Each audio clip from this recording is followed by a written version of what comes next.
उधार मांगने वाली गरीब सहेली आई अमीर सहेली के घर। कविता की शादी एक बहुत अच्छे परिवार में हो गई थी, एक अमीर परिवार में।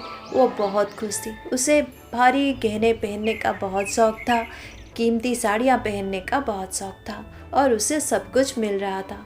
वो तो खुश रहना चाहिए, पर नहीं, उसके मन में तो बहुत सारा अशांति था, क्योंकि वो चाहती थी गांव की सबसे अमीर औरत लोग उसे ही कहे। पर ऐसा नहीं होता था, क्योंकि गांव के सबसे अमीर औरत थी जमींदार की पत्नी कमला, जो कविता की सहेली भी थी। बस ऊपर ऊपर से, अंदर तो कविता बहुत ज़्यादा जलती थी कमला से। वो रोज कमला के घर जाती थी, घंटों बैठती थी उसके साथ, गप्पे लड़ाती थी और आने के समय अकेली नहीं आती थी, अपने साथ कुछ ना कुछ लेकर आ जाती थी। उसे कुछ ना कुछ चुरा कर ले आने की आदत हो गई थी कमला के घर से। अरे क्या हो गया, उसके पास तो इतने सारे चांदी के चम्मच हैं, इतने सारे चांदी के पीतल के बर्तन हैं चमचमाते हुए। देखती हूँ उन्हें तो मेरा मन करता है एक ले लूँ, क्या फ़र्क पड़ जाएगा। अरे उसके घर में इतना है, मैं एक भी उठा लेती हूँ तो पता नहीं चलता है। आज तक क्या पता चला, देखो क्या कुछ नहीं चुराया है मैंने उसके घर से। उसकी अंगूठी भी चुराए है, उसके कान के झुमके भी, और एक बार तो उसका छोटा सा नेकलेस भी चुराया था मैंने। उस मूर्ख को तो आज तक पता नहीं है। हे भगवान, उसके पास इतना कितना खजाना है, पता नहीं कि इतना कुछ चोरी होने के बाद भी उसे पता नहीं लग रहा है। कितने सारे गहने हैं, देखो इतने सारे गहने हैं मेरे पास, और इतने गहनों में आधे से ज़्यादा तो उसी के घर से उठा कर लाई हूँ मैं। सहेली जो है मेरी, हक तो बनता है। ऐसी थी कविता। पर कविता की सासू माँ बहुत अच्छी थी। कविता रोज रोज चली जाती थी कमला के घर, घंटों बैठती थी, गप्पे लड़ाती थी, बस इधर और उधर की बातें, इसकी चुगली उसकी चुगली, दोनों की बहुत बनती थी। क्यों ना बने, कविता को तारीफ करने की आदत थी और कमला को तारीफ बटोरने की। इस तरह समय बीत रहा था। एक दिन दोनों बैठकर इसी तरह बातें कर रहे थे, चुगली कर रहे थे। तभी अचानक चौंक पड़ी कविता। उसे याद आया, उसने तो रसोई में दाल चढ़ाया है चूल्हे पर, और यहाँ कर घंटों हो गए वो गप्पे लड़ा रही है। ओ मोरी मैया, मैं तो भूल गई, मैं तो चूल्हे पर दाल चढ़ाकर आई हूँ। हाँ हे भगवान, मुझे तो अभी जल्दी जल्दी जाना पड़ेगा। ओ वहाँ से दौड़ने लगी, पर अकेले ना दौड़ी, उसके साथ तो कुछ और भी था। अब क्या था ये बाद में हम देखते हैं। वो दौड़कर आ गई घर में, देखा सासू माँ सामने खड़ी है। बहुत ही गुस्से में थी सासू माँ। बहू, तुम्हें खाना पकाना है तो पकाओ, नहीं तो बोल दो कि अम्मा कहीं जाओ कटोरा पकड़कर और मांग कर खा लो। ये क्या तमाशा लगा के रखा है तुमने। ऊपर से चंपा को काम पर रखी हो, वो तो एक दिन भी ढंग से आकर काम नहीं करती है। एक दिन की छुट्टी लेकर जाती है और 15 दिन बाद आती है। ये सब नहीं चलेगा। मैं आज ही चंपा से बात करके उसे काम से निकालती हूँ। अरे रे माँ जी, अगर चंपा को काम से निकाल दिया तो मुझे पूरे गांव की खबर कहाँ से मिलेगी। अगर मेरे पास इसके उसके पूरे गांव की खबर ना होगी तो मैं कमला से जाकर क्या बोलूँगी, और कमला के घर नहीं जाऊँगी तो मेरे पास इतने अच्छे अच्छे कीमती चीज़ें कैसे आएंगी। इसी तरह तो मैं अमीर बनूँगी ना बहुत जल्दी, कमला से ज़्यादा अमीर। पर माँ जी को तो कुछ मीठी मीठी बातें करनी पड़ेगी। माँ जी को तो देखते ही डर लग जाता है। अब पता नहीं दाल का क्या हुआ होगा। सोच रही हो दाल का क्या हो गया। दाल तो जल गया, बर्बाद हो गया, फिर से मुझे दाल बनानी पड़ी। माँ जी ठीक है, मैं फिर से दाल मतलब दाल तो आपने बना दिया, मैं कुछ सब्जी बना देती हूँ झटपट से। आपको तो पता है माँ जी मैं कितना अच्छा खाना बनाती हूँ। हाँ बहू, जितना अच्छा खाना बनाती हो उससे कई गुना अच्छा तुम बातें बनाना जानती हो। हाँ, जल्दी से खाना लगा दो, और कुछ बनाने की ज़रूरत नहीं, वही दाल चावल और अचार में खा लूँगी। जाओ जल्दी लेकर आओ। अब सासू माँ बैठकर खाने लगती हैं और उनके पास बैठी है कविता।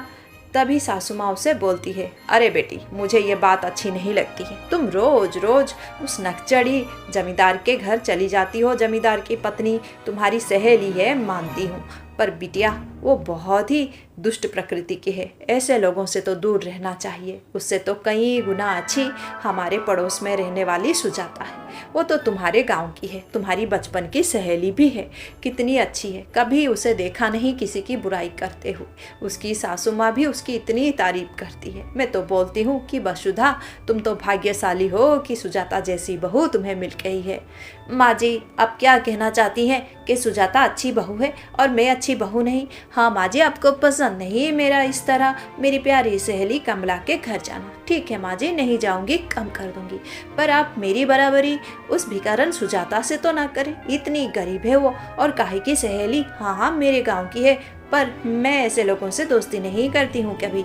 मेरा उसका क्या रिश्ता भला? बस एक ही गांव के हैं हम दोनों। देखो ना माँ जी, उसके ज़्यादातर जमीन जायदाद हमारे पास ही तो गिर भी पड़ा है।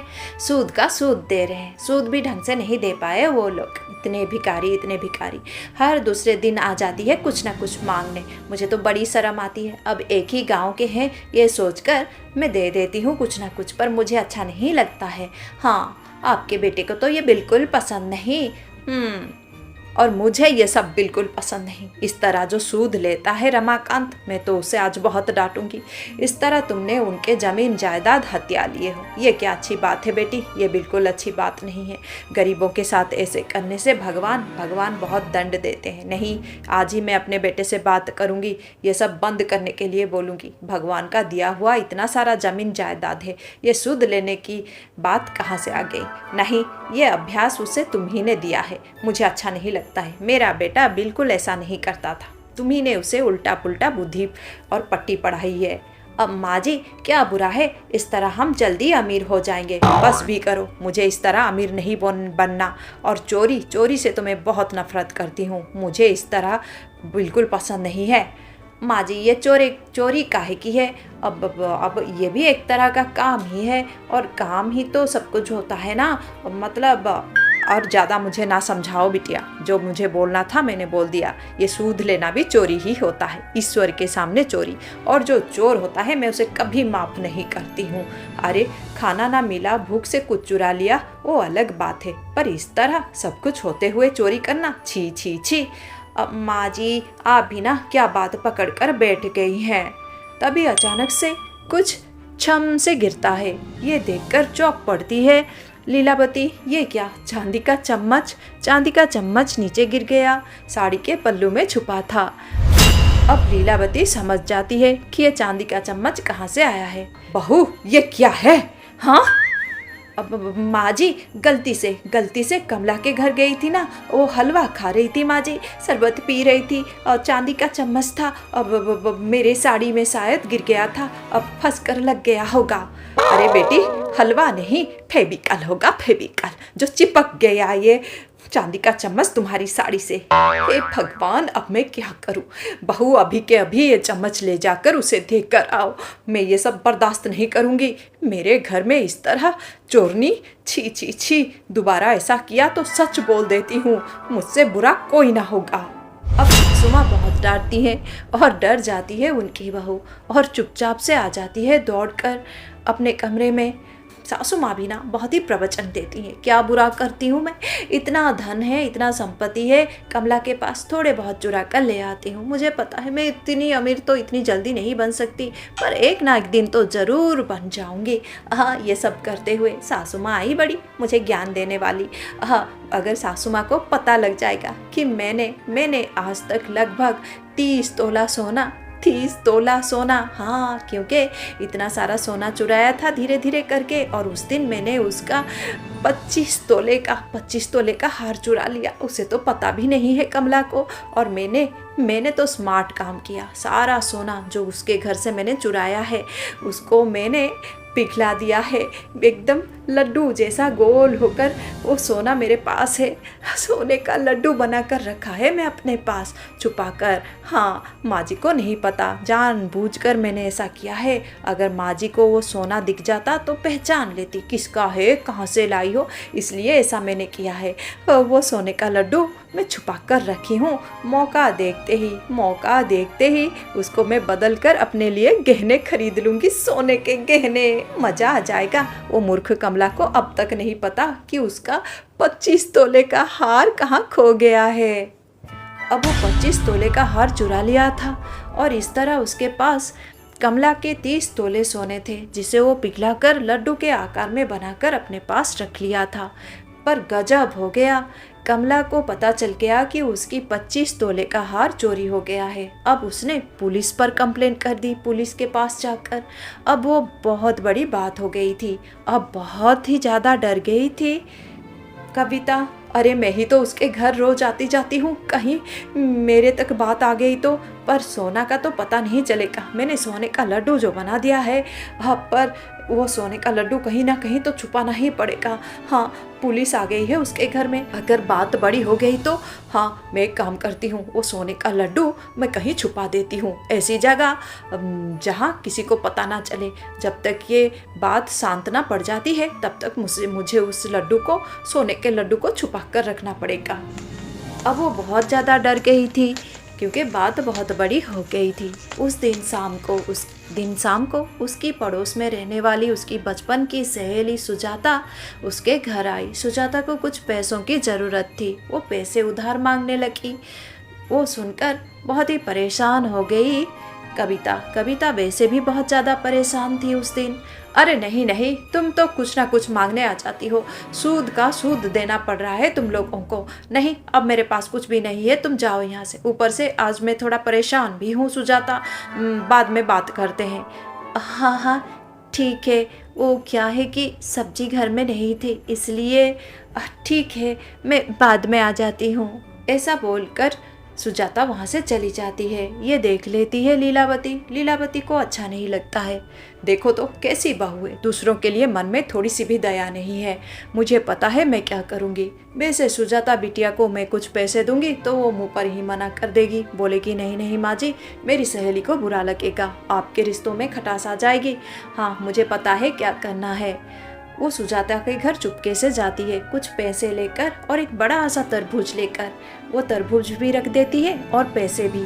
वो तरबूज नहीं खरीद पाई पैसे ना होने के कारण। चलो मैं चुपके से रख देती हूँ, अगर दिखावे से देती तो वो बिल्कुल ना लेती। ऐसे चुपके से रख दूंगी तो उसे पता भी ना चलेगा कि किसने रखा, क्या रखा। अब वो ऐसा सोचकर वहाँ से चली जाती है। अब घर में बावरी सी हो गई है कविता। ये क्या, तरबूज ढूंढ रही है वो, तरबूज उसे नहीं मिल रहा है। पर तरबूज क्यों ढूंढ रही है? अरे तरबूज के अंदर मैंने उस सोने के लड्डू को रख दिया था, कहाँ गया तरबूज, कहाँ गया? हाँ, ये बुढ़िया ने तो काट कर नहीं खा लिया, काट कर खा लिया तो खा लिया, वो सोने के लड्डू का क्या किया? वो पूछती हूँ अभी बुढ़िया को। पर उसकी हिम्मत ना हुई क्योंकि वो डर गई थी। सासू माँ ने बोल दिया था अगर चोरी वोरी की कुछ बात हुई तो बात तो बहुत ही भयंकर हो जाएगी। ये डर से उसने सासू माँ से कुछ भी ना पूछा। पर उसका वो सोने का लड्डू उसे बिल्कुल ना मिला क्योंकि तरबूज ही कहीं और पहुँच गया था। अब यहाँ पर तो अद्भुत ही हो गया। सुजाता बैठकर भगवान को धन्यवाद दे रही थी।